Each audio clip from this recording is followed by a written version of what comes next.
Не знам како да отпочнам дискусијава, чим го спуштивте на вакво ниво. Ви кажав, за секоја теза има контратеза, така да ќе имам можност да ви ги расветлам и вашите прашања. Еве, може да се договориме, комисијава ќе трае неколку дена. Ве замолувам, како пратеничка, што доаѓа од редовите на СДСМ во општина Ѓорче Петров, повторно утре да го викнете дронот, кој што го повикавте кога се паркираат тие багери, дигнете го дронот и повелете тука на очиглед на целата комисија и целата македонска јавност, покажете ни дали таа депонија е исчистена и дека тој проблем е решен.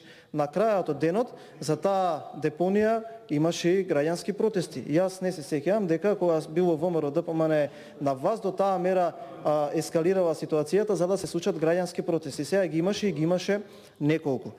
За тоа што ВМРО ДПМН изградило во Ѓорче Петров, сметам дека можете да се убедувате во ваш затворен круг, буквално од влезот на Ѓорче Петров, со проширувањето на булеварот Партизански одреди, со градењето на трите кружни текови, со отпочнувањето на постапката за поставување на фекална канализација и на 35 улици преку Министерството за транспорт и врски, нешто што може да се провери кога е почнато, колку интензитет се изградило сега и како иде таа работа.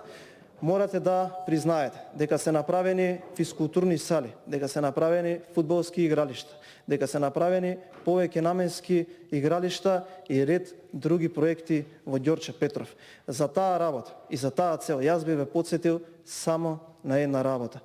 Од 2005 година навака, вие на сите изборни соочувања сте победиле само еднаш и сите други сте ги загубиле, вклучувајќи во овие последни 3 години.